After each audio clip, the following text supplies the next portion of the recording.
¿Qué tal? Buenas noches, buenos días o tardes a todos los que nos están viendo. Bienvenidos, vamos a hablar de otro tema. Aquí estamos, Ricardo Esparza, Julio Gaitán y Alejandro Chávez. ¿Cómo estás, Julio? ¿Cómo estás, Ricardo? Muy bien, un saludo Ricardo y Alejandro. Y sí, otro tema bueno de cosas, ¿no? Que no son muy conocidas de culturas ancestrales. Sí, Así es es, correcto. aquí puro tema bueno. Muy bien. Bueno, pues como por ahí tuvimos unos problemitas técnicos, pero ya estamos por aquí. Parece que todo está bien, por lo menos a Ricardo y Julio sí los escuchan. Y bueno, pues hoy vamos a hablar de un tema que podría tener muchos títulos. Por un lado podríamos hablar de Tupac Yupanqui, por otro lado podríamos hablar de la flota naval de los incas, ¿verdad? Y por otro lado podríamos hablar del intercambio comercial entre los incas y la Polinesia, por ahí, sobre todo la isla de Pascua. Entonces, pues como ven, Julio, Ricardo, ¿quieren comentar algo para empezar? ¿O le echamos toda la leña de una vez? Si quieres comenzar, Ricardo, y nada más aquí te comento, Alejandro, que en el YouTube no se te escucha tu micrófono. Así es, sí, no se escucha. Voy a hacer aquí un esfuerzo mientras que hable Ricardo. Adelante, Ricardo. Ok, bueno, pues vamos a hablar de un personaje que, bueno, en algunos casos fue considerado como el Cristóbal Colón de aquí de América, ¿no? Por el año 1492 más o menos, un cuate que era pues un príncipe conquistador, Tupac Yupanqui, quien luego se va a convertir en el 10º gobernante de la civilización inca. Y bueno, pues él fue un explorador, una persona que empezó a conquistar tierras y fue pues por toda esa, digamos que empezó a hacer una expedición por las islas polinesias y las regiones de Oceanía. Entonces la misión que él traía, pues bueno, prometía mucho en el tema de oro, así como encontrar nuevas especies, plantas, animales, y bueno, podría resultar incluso hasta en un gran imperio, ¿no? Y tan solo con 25 años, que fue cuando inició con esta travesía. Entonces Tupac Yupanqui era un hombre que no había tenido nada que ver con el mar, pero que lo empezó a conocer y pues lo llegó a conocer también, que empezó a conquistar tierras en el Golfo de Guayaquil, en Ecuador, y descubrió las Islas Balsas, y así estuvo haciendo mucho descubrimiento, porque pues obviamente ya existían, pero no eran conocidas para la gran mayoría de ese entonces, y siguió por las mismas corrientes de estos mares, y bueno, digamos que en algunos años se puso, permítanme porque aquí estoy queriendo ver un mapa donde se ve todo el recorrido. Y bueno, posteriormente todo esto, pues él hizo sus viajes, hizo sus conquistas, se generó obviamente un libro sobre él, pero en la parte de cuando empieza con el viaje, cuando empieza a ser este gran explorador, pues ahora sí que se compara un poquito con Alejandro Magno, ¿no?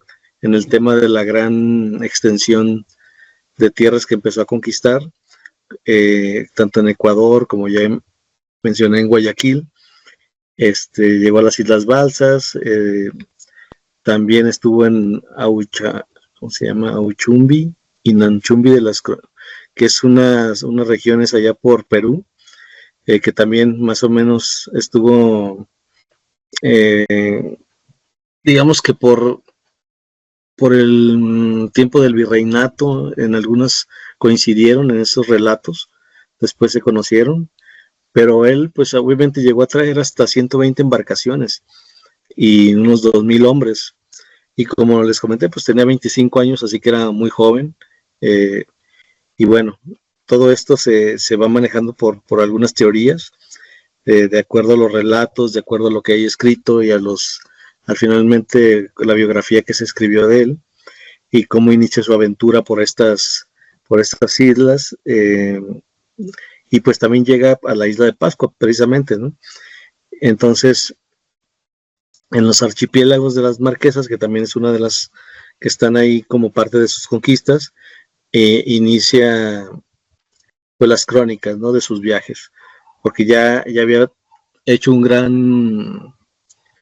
digamos que un gran recorrido por estas regiones, y pues ya se empieza a generar ruido sobre él y empiezan a hablar, empiezan también obviamente a conseguir lo que tanto buscaba, que era el oro, la plata, obviamente esmeraldas y obviamente animales raros, ¿no? Porque raros para ese entonces, ¿no? Porque no los habían visto en sus regiones, y pues también empezaron a tener contacto con los esclavos negros, y bueno, es un recorrido que empieza a ser una exploración de Tupac Yupanqui, que también lo lleva a la parte de África. Permítanme, pensé que lo están marcando acá. Y bueno, al final comienzan a hacer todo ese recorrido, por toda esa región.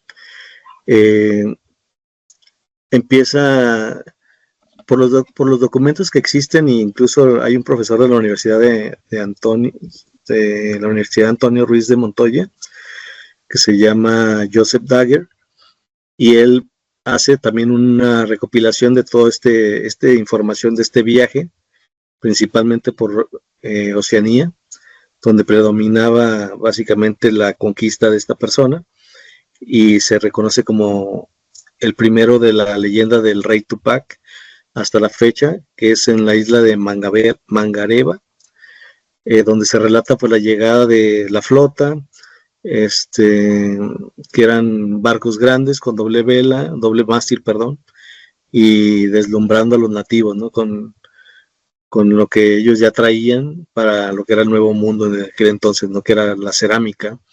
Y obviamente en un mundo precerámico, pues también había los metales, y pues todo esto era como una maravilla para ellos. Y también en esta región encontraron la parte de la textilería, ¿no?, que era algo que no conocían mucho, y donde se resaltaba, pues incluso hicieron una especie de danza para el rey Tupa, y después se hace un inicio, digamos que se encuentran indicios donde se albergaban ya construcciones características de los incas, que las llamaban binapu.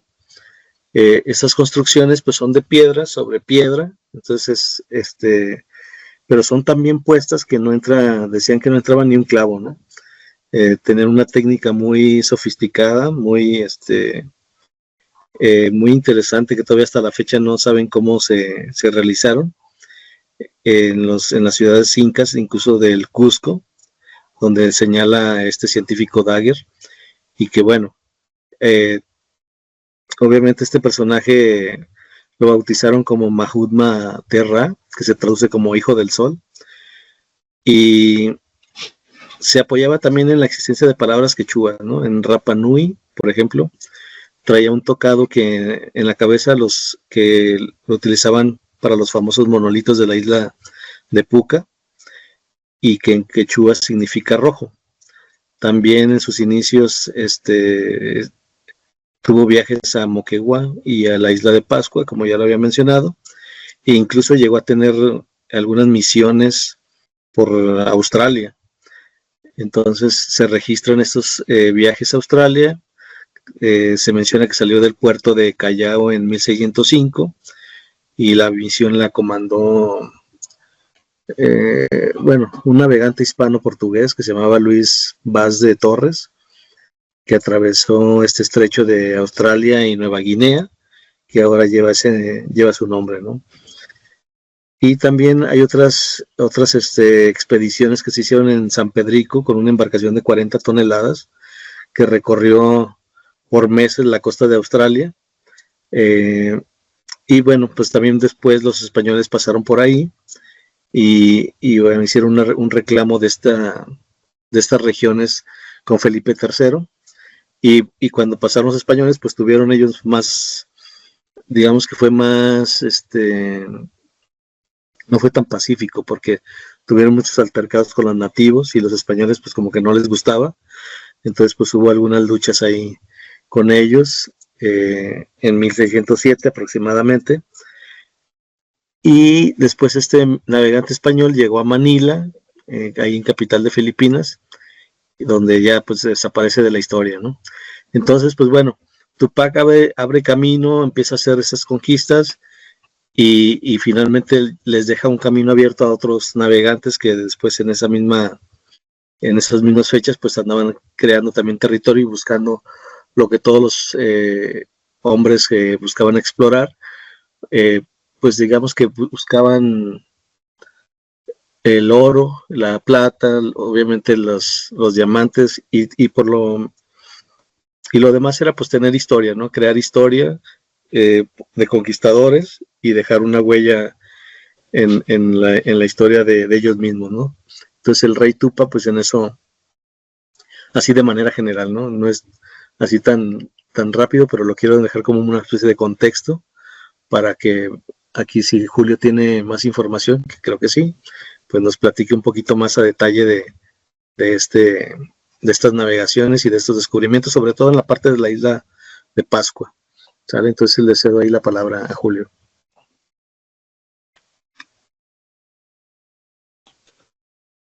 Sí, yo lo que pude encontrar fue en una de las crónicas de Sarmiento de Gamboa, en donde se relata que con una flota impresionante en número de hombres y balsas, el hijo del Inca emperador Pachacuti partió hacia la lejana Polinesia, descubriendo unas islas a las que llamó Aguachumbi y Niñachumbi. Sarmiento de Gamboa también cuenta en su crónica que andando Topa, Inga y Yupanqui conquistando la costa de Manta y la isla de Puña y Tumbes, aportaron allí unos mercaderes que habían venido por la mar hacia el poniente en balsas, navegando a vela, de los cuales informó de la tierra de donde venían, que eran unas islas llamadas Auchumbi y otra Niñachumbi, a donde había mucha gente y oro.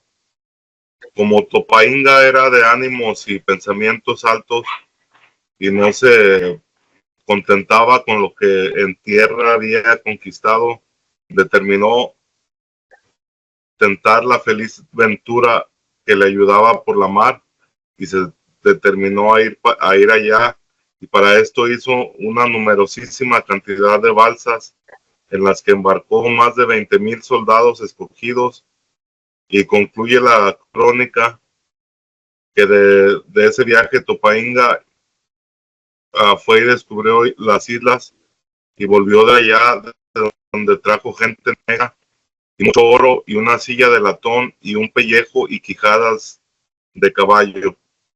Entonces en eso que ahí nos está contando la crónica de Sarmiento de Gamboa, se está constatando, ¿no?, que sí hubo estos viajes que yo en alguna otra, creo que fue en un video que ya había visto anteriormente, se comentaba que hijo del Inca no había, no le nació ese sueño de ir a conquistar por la mar, o de ir a buscar a una aventura en el mar, sino hasta que los pueblos más cercanos o pertenecientes al Ecuador fueron conquistados, y que de ahí él vio que estas personas que vivían ahí en esa parte eran grandes navegantes, y de ahí fue donde, y al tener esos pueblos conquistados, de ahí fue donde hizo su flota, ¿no?, o su flotilla de balsas, que de ahí escogió personas de esas, eran 3 comunidades que que había podido conquistar ahí en esa parte ya del Ecuador. Y ya pues juntó a algunas de sus gentes más cercanas y fue como se aventuró a esto, ¿no? Que también hay otras teorías que no hubiese llegado tan lejos, sino que las partes donde se habla eran partes de la misma costa, pero que supuestamente se hace ver como gran hallazgo. Pero ya donde se cuenta que sí llegó a conocer o a pasar por lo que fue la isla de Pascua, eso sí es interesante, ¿no? Porque ya quiere decir la isla de Pascua ya está alrededor de 5,000 kilómetros de la costa más cercana, ¿no?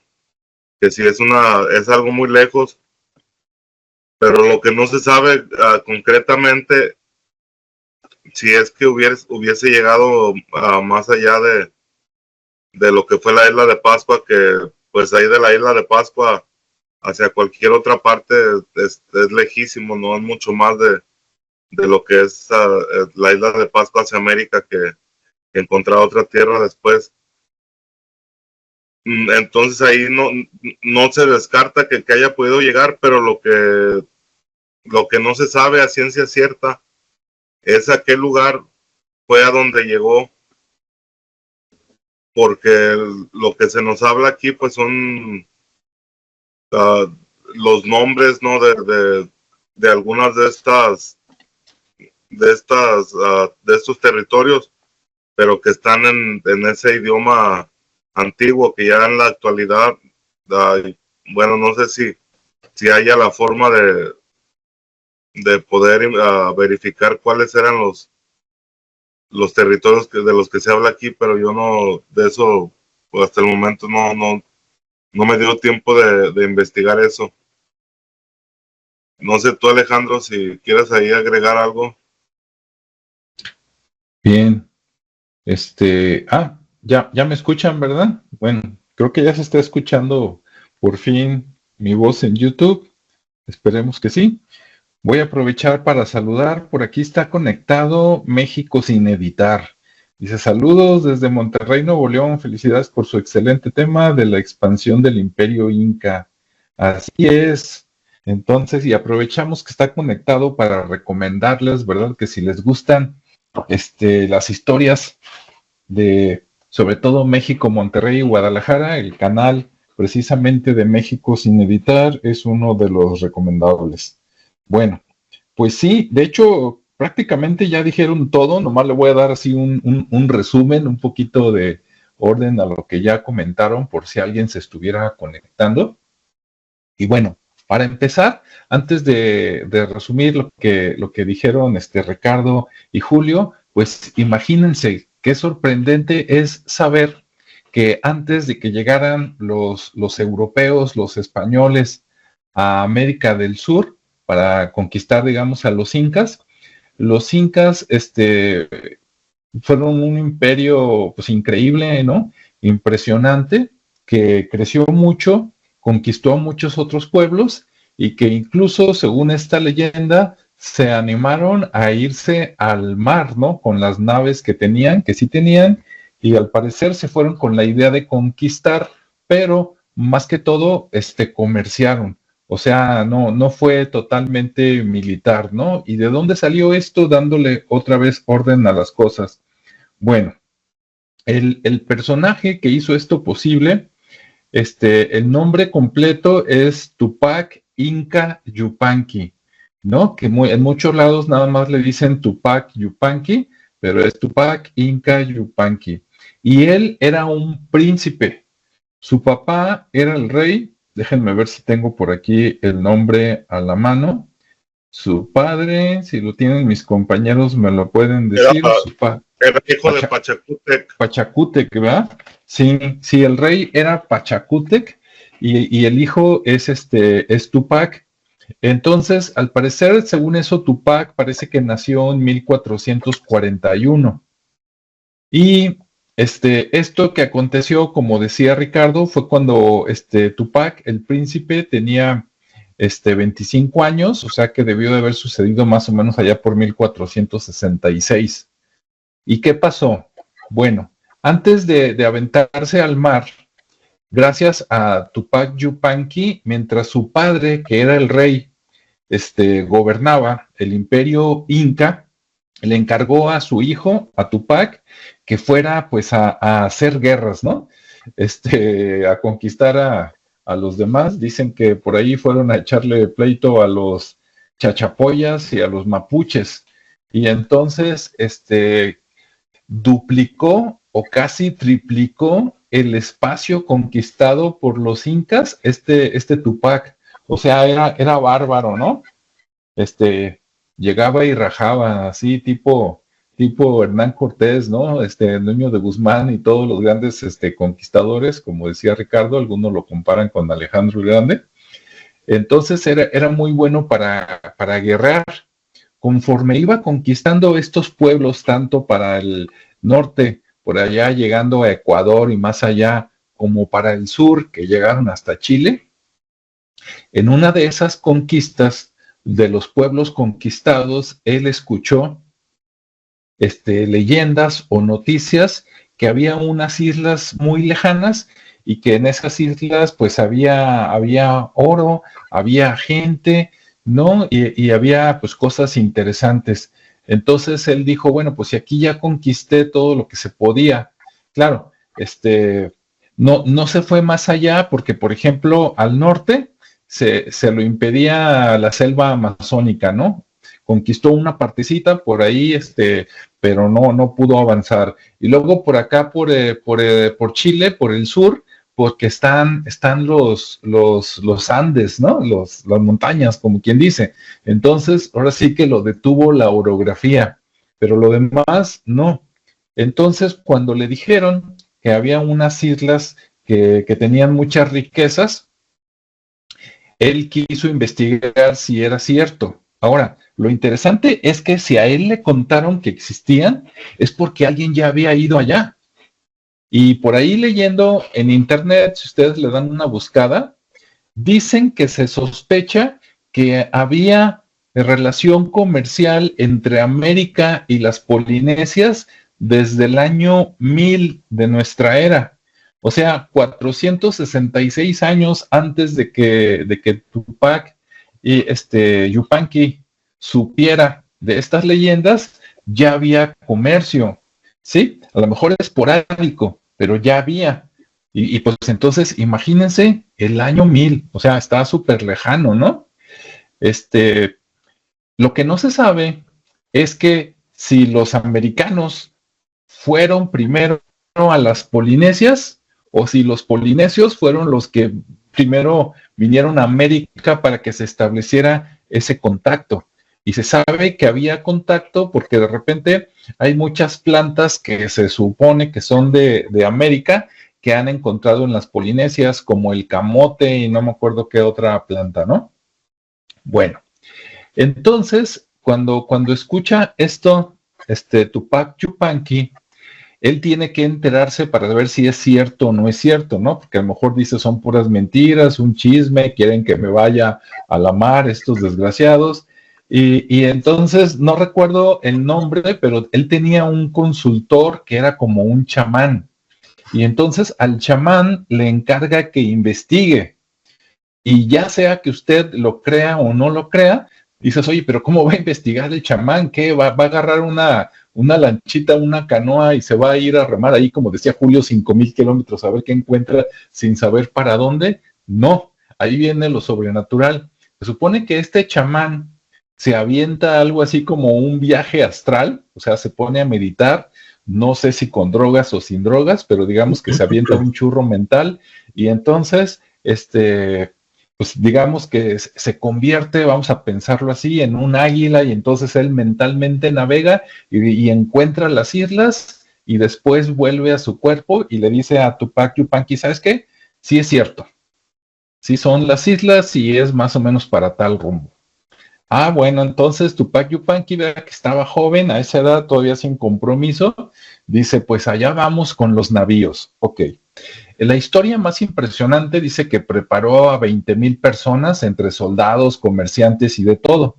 Pero mucha gente dice que eso está muy exagerado y pues yo coincido, ¿no? Digo, no dudo que tuviera esa cantidad de gente, pero no te vas a ir con toda la gente y dejar desprotegido a tu padre, ¿no? Al rey y a los demás reinos, pues está ilógico. Pues se hubieran levantado los enemigos y hubieran acabado con el imperio inca. En versiones más tranquilas dicen que tomó 2,000 soldados. Ah, bueno, ya se oye más decente, ¿no? Póngale usted 200 que hubiera tomado. ¿Y en qué se fueron? Ah, pues ellos tenían unas naves, que ahorita no recuerdo el nombre, pero eran como unas balsas, pero unas balsas muy grandes. De hecho, eran unas balsas de doble nivel. O sea, había muchos troncos amarrados con la totora, con unas sogas, y después había un espacio de aire y luego otros troncos. Obviamente había unos troncos verticales que juntaban los dos. Entonces era como doble línea de flotación y después encima de esos troncos había como una casa, un cuarto de madera, como una pequeña cabañita en el centro de estas balsas. O sea, no eran balsitas, eran balsotas, ¿sí? Dicen que a esas balsas, las más pequeñas, a la más pequeña le cabían 15 personas, además del cuartito, de la casita que tenía, ¿no? 15 personas por ahí afuera, y que en las más grandes dicen que cabían hasta 40 personas. Entonces tú imagínate 40 personas paradas ahí afuera de la casita que estaba en medio, y además tenían un poste, y en ese poste desplegaban una vela cuadrada. Los que quieran darse una idea de cómo eran estas balsas pueden buscar en YouTube o en cualquier otro lado, inclusive en Netflix, un documental que se llama Kon-Tiki, ¿sí? De un viaje que hizo por ahí en los años 40, 50, ¿cómo se llama? Un europeo que se llamaba Thor como Thor, el dios del trueno, Thor Yeherdal o algo así, ¿no? Pero bueno, busquen Kon-Tiki y ahí viene toda la historia y ahí van a ver bien. Él demostró que construyó, creo que en 1947, una balsa similar a las que usaban los incas en esos tiempos y se dio a la mar y después de, no recuerdo si 3 o 6 meses, efectivamente llegó a las Polinesias. Entonces, sí se pudo, él demostró que con esas embarcaciones sí.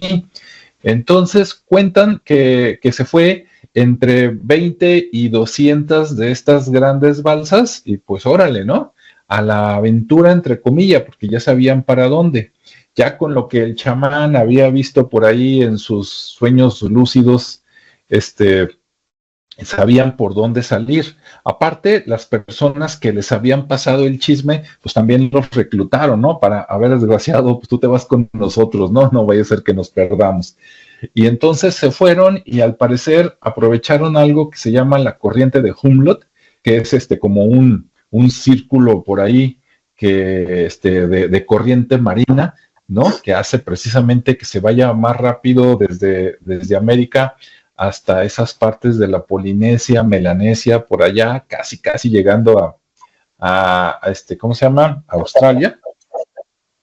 Y entonces se fueron y dicen que el viaje de ida y vuelta fue casi de un año, o sea, se perdió un año, ¿no? Se fue con la gente y hasta después de un año volvió.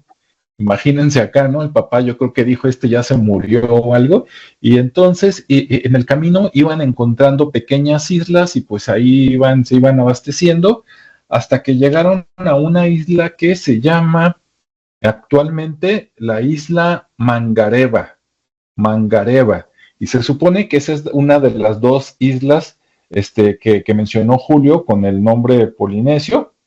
Y ahí llegaron y ya había gente, y entonces hicieron cierto comercio, cierto contacto. Inclusive no se sabe si compraron o intercambiaron mercancía por mercancía de allá y por esclavos. Agarraron esclavos negros que esos esclavos negros no eran africanos, pero sí estaban emparentados, ¿no? Eran melanesios descendientes o de africanos o de australianos probablemente. Después de que salieron de esa isla, ya como tratando de regresar por la misma corriente de Hunlop, fue cuando llegaron a la isla de Pascua. ¿Sí? Y dices, bueno, ¿y cómo sabemos que de veras llegaron? Ok, en la isla de Mangareva, la primera, dicen que hay una leyenda de los nativos todavía que se mantiene hasta la fecha, que dicen que llegó un rey de tierras lejanas y en las leyendas de ahí de Mangareva dicen que el rey se llamaba Tupa. Entonces dices, bueno, de Tupa a Tupac, pues no falta mucho, ¿no? Aparte, para llegar a esa isla, primero pasas por unas como pequeñas islas, y hay un paso, por decirle así, que hasta la fecha tiene el nombre de el Estrecho de Tupa. Y hay un baile que por ahí mencionó Ricardo, que es la danza de Tupa, que se supone que la hicieron para recibir a ese rey. Entonces hay muchos detallitos que como que te confirman de que pues sí, sí vino y sí llegó. En la isla de Pascua también, como mencionaba Ricardo, aparte que los monos, ¿no? Los moai, se parecen en parte a ciertos ídolos o estatuas por acá de América, sobre todo América Central y del Sur. Hay un muro ahí en la isla de Pascua que se parece mucho a la construcción que usaban en las paredes los incas, ¿sale? Y entonces, pues como otra validación de que sí sucedió. Hay un libro que dicen que creo que salió en el año 2006 que se llama Tupac Yupanqui, Descubridor de Oceanía. Entonces, a quien quiera saber más, por ahí lo pueden buscar, ¿no? Y bueno, creo que eso ya es todo. Entonces, bueno, pues así fue. Y entonces, después de casi un año, volvió Tupac otra vez al reino inca, ¿no? A buscar por ahí a su padre, contarle qué había y pues mostrarle lo que había intercambiado, los regalos y todo. ¿Fue otra vez sí o no? Eso ya no se menciona. Por un lado, pues vieron que estaba largo el camino, ¿no? Pero por otro lado dices, híjole, pues es que también si ya lo encontraste, queda la posibilidad de a lo mejor sí, pero ya no está registrado en la historia. Ahora, por otro lado, echando la imaginación, imagínense usted, pues si los polinesios hicieron contacto con los incas, con Tupac, cuando llegó él, supuestamente les enseñó a hacer cerámica y otras cosas, y después de que se fue, quedó la leyenda de las polinesias, subiendo, así como tratando de ir hacia Japón, pues por ahí están las costas de China y moviéndote un poquito a la izquierda, pues está China, está Taiwán y luego por ahí está la India, etcétera, ¿no? ¿A qué voy? A que probablemente contactos anteriores, no pero esos del año 1000 que les platico, esos navegantes de los cuales no se tiene prácticamente casi nada de registro de la historia, eso pudo haber sido un antecedente para que apareciera en los mapas chinos. Se cuenta, esto no es para ahorita, es para otro día, pero que hubo una flota de chinos por ahí más o menos como en el año 1300 que los mandaron a buscar las tierras que hoy diríamos América, Occidente, y que la encontraron y que llegaron y se regresaron. Y dices, pues, ¿de dónde sabían los chinos que habían esas tierras? Pues a lo mejor de los polinesios, ¿no? Esos bravos que a lo mejor con sus balsas, canoas o lo que sea, ya sabían de esto y que pues fue antecedente para que lo capturaran los chinos y a lo mejor hasta de ahí se enteró después Cristóbal Colón, después de un siglo o más, ¿no? Entonces la historia pues es impresionante. Y pues queríamos contarla para que ustedes supieran, todos los que son americanos, sobre todo los que son peruanos, ¿verdad? Bolivianos, chilenos, etcétera, que se sientan orgullosos de que, vamos, acá había gente brava, ¿no? Antes de que llegaran los españoles, los europeos. Y en un video que vi por último, se comenta que casi no aparece en ningún libro de la historia. Ya esto es después de Tupac Yupanqui, ya que llegaron los españoles, pero que algunos españoles, que si quieren luego de eso platicamos otro día y conseguimos los nombres, un español fue el que encontró Oceanía, Australia. Y seguro si ustedes buscan les van a decir que un inglés, ¿verdad? O que fue algún europeo, un holandés o no sé qué. Y por ahí me encontré en un video perdido, hasta dan el nombre de que no, que fue un español, ¿no? Por ahí del siglo XVI, XVII, algo así. Bueno, pues esto es todo. No sé si Ricardo quieras comentar algo más y después Julio. Hola. Sí, sí, claro. De hecho, pues bueno, ya estuvo muy bueno el resumen. Creo que se nota un poquito más la importancia y el viaje que hizo esta persona, sobre todo en el tema de lo que mencionaban, ¿no? De lo extenso de la conquista, por llamarlo así, de alguna manera así, porque pues él iba en un tema de exploración, pero en la exploración pues también iba ganando territorio, ¿no? También, nada más permítame, también estaba viendo que la parte donde, o mejor dicho, la duración de sus viajes pues fue muy corta, porque él empezó a los 25 años, digamos que muy joven, que de hecho así lo mencionaban como el joven príncipe, pero pues duró hasta los 45 años, entonces realmente fueron 20 años los que estuvo viajando y explorando y conquistando, hasta que pues le llegó la hora, y esto pues también se menciona que fue por un tema de, no fue una muerte natural, a pesar de que no saben cómo fue que murió, pero se le culpa a una de sus esposas que lo haya envenenado, y bueno, finalmente ahí fue donde terminó su batalla, pero nada más permítanme porque como hay muchos relatos, de hecho si buscan en internet va a haber muchos relatos de diferentes personas y relatos de la parte de las Polinesias, incluso en las Amazonas, obviamente en Australia, como ya lo mencionamos. Entonces hay un sinfín, obviamente en 20 años es mucho tiempo para que se hayan generado todas esas crónicas, pero afortunadamente están documentadas por historiadores, entonces están muy bien narradas, están muy bien escritas, y pues se menciona todos los alcances, ¿no? Incluso pues dentro de esas crónicas pues se generan leyendas, ¿no? Donde ya algunas, como las que mencionó Alejandro del chamán, donde se hizo ese viaje para poder ver hacia adelante, hacia lo que venía. Entonces, pues bueno, no está de más, porque al final de cuentas pues son de las, digamos que las costumbres, ¿no? Había esa necesidad a veces de hacer consultas, y pues no era como los griegos que tenían un oráculo, pero pues sí había los chamanes y había sus métodos para poder ver más allá de lo que estaba pasando en ese momento, ¿no? Entonces se daban sus medios para conocer y poder tener una ventaja contra lo que eran digamos, no su competencia, pero sí las tribus contrarias, ¿no?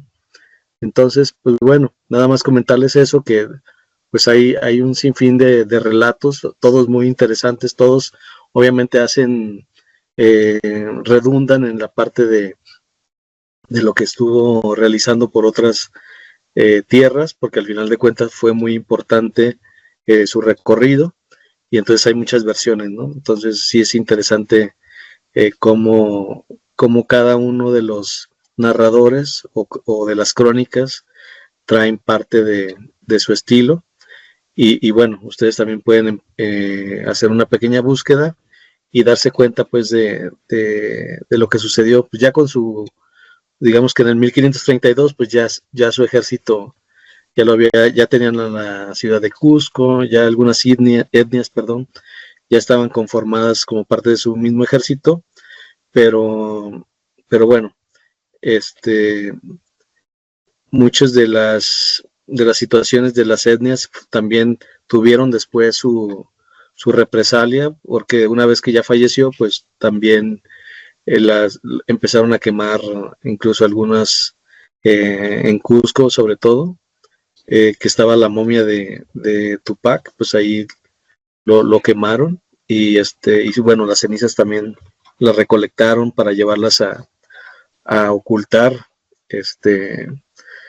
y bueno, se menciona que están ahí en Calispuquio, en algún lugar de esa región, y pues están escondidas hasta el día de hoy, ¿no? Entonces, sí hubo represalias, pero pues al final pues ya estaba muerto, entonces pues ya alcanzaron a rescatar parte de las cenizas para poder tenerlas en un lugar más digno y sobre todo oculto, ¿no? Para que no hubiera más tema. Y pues su hijo pues ahí se queda, ¿no? Como un sucesor al trono, y bueno, empieza también una nueva etapa, pero ya no de conquista, ya en 1493 pues ya le empieza a ejercer una especie de reinado, pero no con un aire o con una necesidad de expansión, sino más bien de reinar o de gobernar las tierras que ya el padre había dejado en plena conquista y que poco a poco pues iban independizando porque pues ya no existía y pues ya no había quien defendiera o quien reforzara el reino que había creado en aquel entonces, ¿no? Pues básicamente es con lo que cierra esta parte de mi participación. Muy bien, muchas gracias, Ricardo. Y bueno, aprovechando para decirles que ya se conectaron desde hace rato y nos pusieron saludos Javier Fregoso, Mari Soto y Nancy Bracho. Javier Fregoso dice que excelente canal y programa, muchas gracias. Mari Soto dice que pues aquí anda, que bueno, hace rato iba llegando, pero que estaba muy interesante y que pues sigue en Guadalajara, qué bueno, y que su mami está muy bien y que gracias por los buenos deseos. Por ahí cerca de donde me imagino que vive la mamá de Mari Soto, por lo que dijo una vez, por ahí cerca donde se ponen las fiestas de octubre, es Federalismo, cruza el periférico, y como a 4 cuadras hay un lugar en una esquina que se llama El Atorón, donde venden muy buenos mariscos, ahí por si, el que quiera llegar, está muy bueno y está a muy buen precio. Un día que venga por acá, Julio, lo vamos a llevar ahí para que conozca. Y Nancy dice, saludos desde Venezuela. Gracias, jóvenes aún. O sea, todavía jóvenes nosotros, gracias. Dice, como siempre, muy buen tema. Pues adelante, Julio, ¿con qué quieres redondear? Ah, y también saludos a nuestros amigos del canal del Círculo de la Real Interpretación, ¿verdad? Que siempre estamos en contacto y luego de repente se nos olvida. Adelante, Julio. Sí, fíjate, encontré por ahí también que algo que puede dar la certeza de que en realidad sí, el Inca Yupanqui, Tupac Yupanqui sí llegó hasta Oceanía. Y aquí dice que en esta isla de la Mangareva, hasta el día de hoy, se encuentran ese tipo de balsas hechas de totora y que aún mantienen las mismas características que esas que se usaron en esa ocasión, y que también se ve esto en las que aún se usan en el lago Titicaca, que viene a ser la misma forma de construirlas y pues la misma mecánica, ¿no? que ocupa esa barca. También se dice que en Polinesia, en el regreso de Polinesia, que llegó a la isla de Pascua, ¿no? Y que ahí primeramente lo que se encontró en similitud son las estructuras que creo que Ricardo ya había comentado algo acerca de eso, que son el mismo tipo de estructura que se encuentra, por decir, ahí en Cusco. Pero que también hay algo aquí a resaltar, que ese tipo de estructura que, así como había mencionado Ricardo, que no cabe ni siquiera un alfiler en las juntas de las piedras, no simplemente se encuentra en la isla de Pascua o en el Cusco en Perú o ahí en no recuerdo cómo se llama el otro sitio ahí de ¿Sacsayhuamán? Sacsayhuamán también, que ahí también se encuentra. Pero yo eso lo he notado en las bases o en las partes, sí, en las partes más bajas de muchas de las pirámides mayas. Que esto yo pienso más que era como una forma más antigua de construir, que al parecer esa forma de construcción era mucho más duradera, porque muchas de las partes más nuevas de muchas de estas pirámides ya están derrumbadas, y esos como que fueron usados como cimientos, pero ya eran unas estructuras, yo estoy seguro que era desde de tiempos anteriores, ¿no? Que ahí no creo que signifique que precisamente que sea algo específico de la zona de Perú o de la isla de Pascua. Pero también hay mi perro anda, se luce, nada más hablo el micrófono y empieza a ladrar. Pero también hay una historia que se habla de una princesa, una doncella que se casa Sí. con el príncipe, ¿no? Y que de esto también hay una celebración que se hace en la isla de Pascua, que es la llegada de las tortugas. Que ellos, en esa historia que se cuenta de este príncipe, que él era el amo de la tortuga mayor, o sea, como refiriéndose al tipo de embarcaciones, ¿no? Porque lo asemejaban con una tortuga por ese cuartito que dices que tenían en medio esas embarcaciones, y pues lo asimilaban con eso. Algo también que está aquí interesante es que en esa historia Rapa Nui, a este príncipe se le conocía como Mahuna Terra, y que esto viene a significar o viene a traducir como el hijo del sol, y la leyenda habla de que esta mujer, creo que hasta, no estoy seguro si la haya traído desde Polinesia, porque al parecer la historia, al último no llegó a ser la esposa principal, sino una esposa secundaria, y la llevaría a la isla de Pascua, ¿no? Para que como que no estuviera cerca de la otra esposa, que no estuvieran ahí peleando, y, pues ahí es como se puede constatar de que al menos sí es cierto lo que nos cuentan estas crónicas, que ahí para los que quieran indagar un poquito más, está lo que es las crónicas de Sarmiento de Gamboa, que esa es una de las que están interesantes. Y luego hay otra también que es mediante el peruano José Antonio del Busto, que también él escribió, pero todo esto lo escribió en base a las crónicas, que estas son las importantes, que son las crónicas de Martín de Murúa y las crónicas de Miguel Cabello de Balboa, que en esta investigación también se dice que en esas crónicas se menciona acerca de esta travesía de Tupac Inca Yupanqui.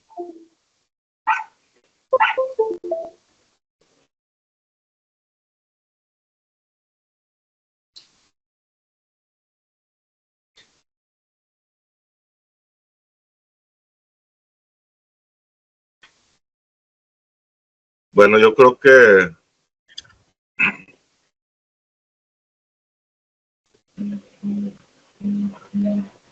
¿Que hubo algún problema técnico o todo bien?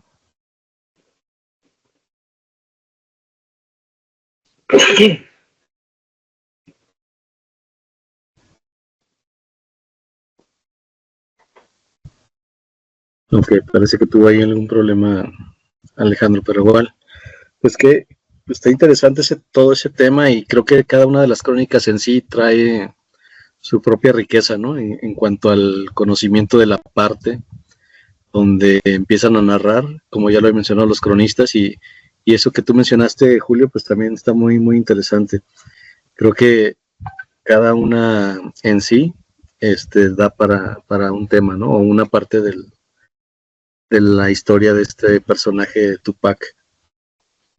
Y bueno, pues muchas gracias a todos por acompañarnos en esta edición. Y pues un gusto, seguimos en contacto con ustedes y hasta la próxima con un nuevo tema. Si tienen alguna sugerencia o algunos comentarios, háganoslo llegar, por favor. Y como siempre, pues que tengan un excelente día y nos despedimos. Hasta la próxima. Mucho gusto.